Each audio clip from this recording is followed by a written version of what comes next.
we could talk about this OKC game.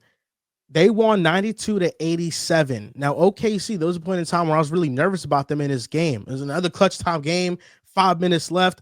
Oh my goodness, you're 0-2 in these situations. They put up a graphic of the clutch time minutes for these two teams in games one and game three, because obviously game two was a blowout. And when looking at just their clutch time performance before game four, OKC had 13 points. They were 4 for 20, and Denver had 28 points, and they were 8 for 18. So OKC was terrible in the clutch, and I'm kind of mixed about the clutch time performance in this game. In the fourth quarter, so this is not just clutch time, it's just in the fourth quarter in general. OKC had a 126.1 offensive rating. Denver had a 75 offensive rating. I feel like that is a perfect encapsulation of what I felt the fourth quarter was and clutch time was, in the fact that I thought OKC had a multitude of good possessions within the last 5 minutes. SGA reading the defenses, driving, making quick decisions, passing, being more aggressive and picking his spots on the floor. I still think there's a limitation with Shea's playmaking that I think other stars like Giannis, Jokic, and Luka, they give you and they make those passes. And Shea is like kind of improving in real time at it. Those first few possessions in the last 5 minutes were really good, but I thought OKC's offense really stalled out when you saw SGA take back-to-back stab back 3-point shots when he has not hit the three ball well. Then the next possession down, he turned the ball over, driving to the basket, and went off his leg. I think OKC, the last 2 minutes, they really kind of were begging Denver to take the lead, but Denver couldn't hit shots. They were very fatigued. Jamal Murray came off a screen and had a wide open 3-point shot, and he airballed it. They had a 75 offense rate in the fourth quarter. While I do think OKC's fourth quarter performance was an upgrade over what we've seen in previous games, it still hasn't sold me all the way into their clutch time offense. I thought more so Denver just really couldn't hit a shot in the final 5 minutes. Everything was off, and that is a credit to Denver's defense. I mean, that is a credit to OKC's defense. I mean, this was a defensive battle in the first half. Score was like 41-36. So, I mean, it was a defensive battle all the way through. But overall, OKC kind of left me with a mixed bag after this game. There are some positives, and like Drew mentioned earlier, the contributions of really Caruso, Cason Wallace, and Aaron Wiggins off the bench kind of swung this game. I don't know what you do with Lou Dort at this point. Lou Dort is a good defender, but Caruso's a better defender, and he just cannot hit shots. He hasn't hit a road 3-point shot, I think, in like a month now. So I just don't know what you do with him. I don't think he should play as much as Mark Daigneault played him in the first 3 games. It's incredible. It's incredible to me how Lou Dort for the last 2 regular seasons has been statistically a really good 3-point shooter. And in 2 consecutive playoffs, he's completely forgotten how to shoot the basketball. It's insane. I actually am dumbfounded at that reality. However, offense was hard to come by for both teams. The fact that for a good portion of the second quarter, the Nuggets were stuck at less than double-digit points. It was ridiculous. And then the Nuggets end up charging back. OKC starts to struggle with their offense. The Nuggets take a lead. And then we start to see Oklahoma City play their brand of basketball. I thought Shea was really strong in the second half, especially closing this game. In my opinion, I get it. The last 2 possessions that he took control of were not great. The 2 missed threes on the same possession after they get the get back. And then, of course, turning the ball over. But I thought that he made some good decisions, obviously some tough shots making, but also the one where he goes, kicks out to J-Dub. J-Dub not having a strong game. J-Dub's ability to get to the cup and finish strong, that was a big bucket. I get that J-Dub was not great in this game. Chet Holmgren, I know that his body type is one that he's just going to have to get used to at the NBA level and having to play at that physicality. But there's something about him not being as strong as these other guys that he's going to go up against, even though he is taller than them. sometimes he's just going to get outmuscled, and in certain situations that could be a negative. And we But saw that with Aaron Gordon, the rebound he got over him. 100%. That is exactly the play that I'm talking about. And then, of course, last year when it came to Gafford and Lively absolutely bullying him as to one of the reasons why you had to go out there and get Isaiah Hartenstein. But the contributions that you got from your role players was excellent today. Alex Caruso showed why you go out there and you trade for him. And as great as Giddey was this season, Alex Caruso's impact on defense, hitting the three ball was huge for him, and especially in that first half. But the defense, the hustle that he plays with every single possession, it's just stuff that you don't see in the NBA. And then Cason Wallace, his big shot making down the stretch of this game as well. Aaron Wiggins, he was really strong in this game. It's just so crazy to me how this Oklahoma City team has really just lost its juice offensively. And I get that the defense that the Nuggets are throwing at Shea. A lot of credit to Shea also for being able to go out there today and be as effective as he was with the level of defense, with the amount of attention that he is being met with every single time he has the ball in his hands. And understandably so. You go out there and you sell out on Shea and force these other guys to beat you because in the sense of a Lou Dort or a guy like J-Dub in today's game where they can't hit the broadside of a barn. That's the opportunity that's what you're willing to live with when you're the Denver Nuggets. And when you have SJ going out there and hitting these tough shots, hey, you just tip your cap to him. For the Nuggets here, this was a game that definitely could have obviously changed the pendulum for them. They look like they could have gone ahead and closed this one out, but you respect Oklahoma City for showing who they've been for a good portion of this season, the best defensive team in basketball, making Jokic take a tough shot after tough shot. You mentioned it. They look like they were just playing tired, and that's what you have to do when you're the Denver Nuggets. They're very reliant on their five guys, and then six when you include Russell Westbrook. But Russell obviously was in some foul trouble. You want to go with the three-point shot with the MPJ, with the Christian Brown. But in this game, they showed why Oklahoma City team is better because of their depth and because of their role players. The bench really dominated this game. I think it was a 20, almost 30-point difference in bench points between the two teams. It was a very good, bad game. If that makes sense, not a lot of offense, but a whole lot of defense. And of course, it comes down to the end. I think Jokic needs to be better. That's the one thing I'll say in this for the Nuggets side. Jokic needs to be better, but the same can be said for Oklahoma City Stars as well. Yeah, the Joker was bad down the stretch. Like he was really, really bad, just in terms of just causing some silly fouls, missing some good looks. I agree. If the Joker was better down the stretch, I feel like Denver probably wins this game. For OKC, I feel like, and I don't want to sound rude when I say it, but they just feel easy to guard, like in a sense of where it feels like you schematically doesn't have you don't have to draw up nothing advanced, nothing brand. It's this team doesn't have enough passers. They don't have enough advantage creators for other people. Like there's not many. You throw up a zone, you put two on the ball. SGA and J double more than likely looking for the ISO.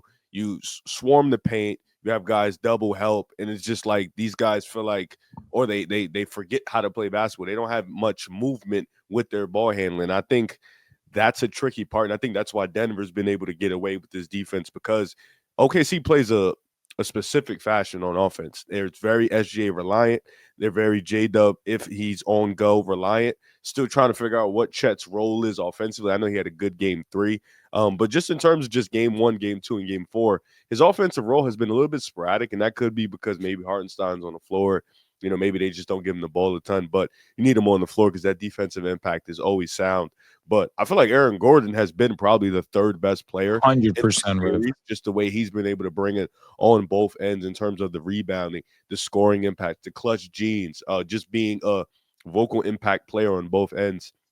As for OKC, I agree. I do think they're slightly deeper, but also their shooters are very hit or miss. They're very some days they're hitting, some days they're not. For Denver, you just live with those guys hitting shots.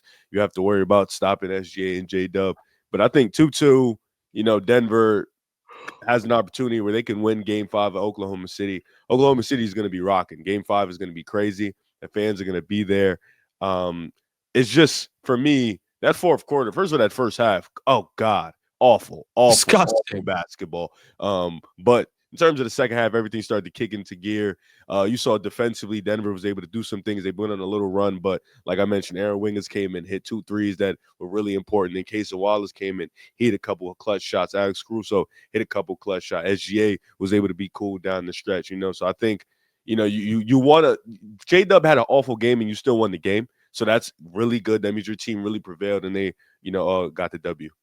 Yeah, I'm still trying to figure out, are both of these teams just so good that each other looks bad against each other, or do these two teams like actually have these real concerns? Because for the Thunder, both Chet and J-Dub, outside of like a game, you haven't really felt their presence at all, at least on offense, right? They're both shooting terribly from the field. I think they're both 20% from three, under 40% from the field. You haven't gotten, outside that one game from J-Dub, a real efficient night from either of them. So their presence hasn't really been felt in the way I thought you would after the first round, against Memphis, where it felt like maybe they figured some things out, of course, coming off a disappointing year last year.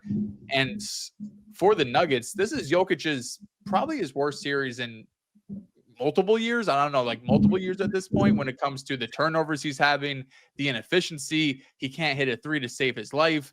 Down clutch time, back-to-back games has not been efficient whatsoever. This is the worst we've seen Nikola Jokic, and it felt like after game one, this was going to be a series that he feasted in, right? We were talking about how great Zubac was playing against him in round one. You're like, oh, round two, it's Hartenstein and Chet. This feels like something that Jokic should be able to dominate. And he goes and has 40 points in game one, so we know he can perform against this defense. But since then, it's been extremely ugly. Like, on one hand, I feel like, Riv, you mentioned it, maybe Drew, you too, that if Jokic plays better down the stretch, it's up 3-1.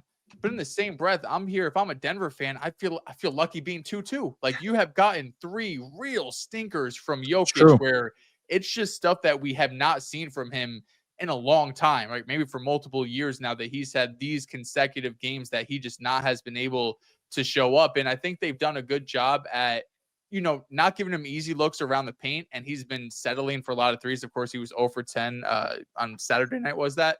But also when he's around the rim, his touch is just off. Like, he has gotten good looks around the rim at the free throw line, and they are just off. I feel like at this point, it's probably just in his head a little bit, needs to see a few shots go down, because the three's not there, which we've seen the jumper kind of deteriorate as the season has gone on. The regular season was strong. First round, not as great. And then this round is under a point per shot. So right now, his offensive game it's looking wicked. It's not something we've seen for a while from Jokic. So I think both of these defenses are playing at an extremely high level.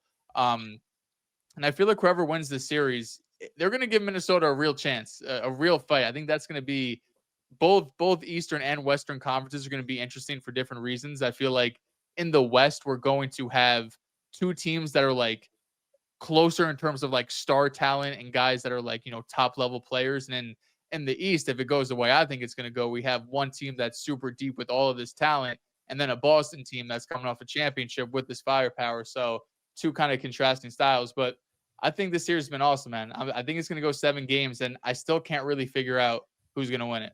Yo, Joel, let me ask you real quick. Yoke, 2 for 7, 28% true shooting in the fourth quarter. Out of shape? Yeah. I mean, you can Him probably. I agree with everything Dell said outside of the Boston point. I mean, the Knicks are making an ECF, buddy. Am I bugging, or do I think these teams should be more concerned with Minnesota than Minnesota be concerned with them? I don't know, bro. Minnesota has not looked the best version of themselves against Golden State. But I think this is a game. I think these nasty, ugly, low-scoring games is kind of like what Minnesota likes to play. Like, this is the game like they like to play, and they like this physical type of play. Like, I feel like OKC offensively would struggle a little bit more to score in Minnesota than Minnesota would struggle to score on them. Like, I would disagree. The OKC is the best defense in basketball. Yeah, but I think it's also like a style scheme thing. Like, once like you're playing Golden State, but like you're playing Draymond Green and Jimmy Butler. Like, that's a dynamic duo, and then the elite defense, and then you're playing Steve Kerr.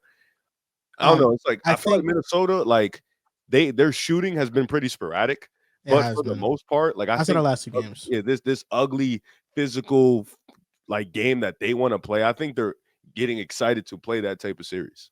I think what you said, Dels, is the first option you laid out there is what I'm leaning towards. I think these two teams are just elite teams, and that's what they are. I don't think that some part of them is being exposed.